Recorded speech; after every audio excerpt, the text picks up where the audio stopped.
SES Conference, talking with Kathy Fealy, who's an expert in internet marketing and works with small to medium businesses primarily.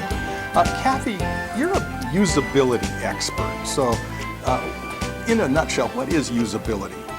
Usability is really a fancy term for user experience, thinking of your customer first and who is your customer and why are they coming to your site. And making your site friendly to the customer especially. If you think of your customer, you will make a friendly site. So, you, as a usability expert, you come to websites of your clients. What are the common problems you see? And what kinds of rules of thumb can we give our viewers so that they won't make those same mistakes? I think the first thing that they need to do is, when I come to sites, what I notice is a lot of sites have been designed for everybody. And usually they sell to specific people, or their services are going to be for some specific types of people. So what I tell them to do is to try to figure out exactly who those people are and to ask what kind of information are they looking for, what kind of tasks are they wanting to complete, and then we look at the navigation of the site, calls to actions, etc., to see if that flows that direction. In a lot of cases, in the technical field, it's called personas. Personas, you yes. help them develop, okay. Yes. And so, I find that word scares people at times. So I do tell them sometimes to think of it as a casting session. It's their chance to be in Hollywood. Okay. So number one is develop an idea of who your customers are and design for them. Yes. What else? What's your next rule of thumb? I tell them to have good headlines that not only will tell people what they're going to be finding, but also might appeal to their emotions or motivations, and to let them be those headlines, tell them exactly what they're going to find on that page, because people like to be able to scan. Now, you know, as an SEO expert, that there's a difference between a title and a headline. Yes. So what's the difference? The difference is that a title is something that is used for the search engines, but it's also used by people when they go to the search engine result pages.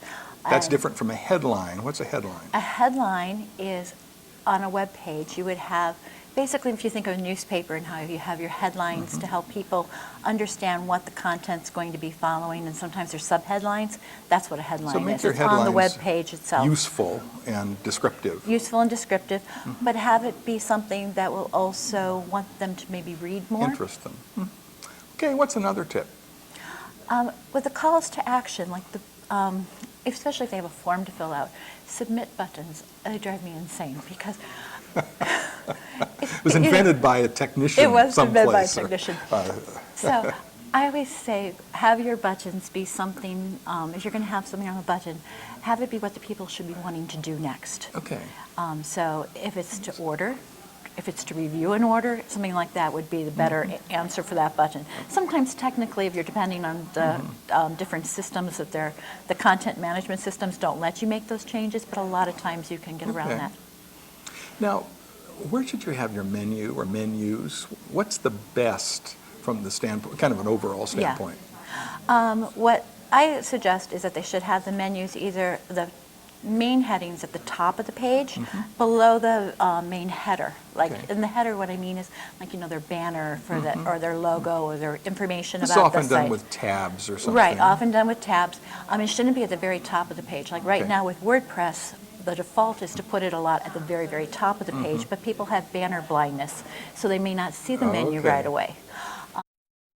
But I will often give different people that have come to, like, they will volunteer to look at the website and stuff, yellow sticky pads. Okay. And then I will have written down the main pages of the website, but I'll leave some blank pages and I'll tell them to group them according to what they think, and then to tell me what they think the headings are.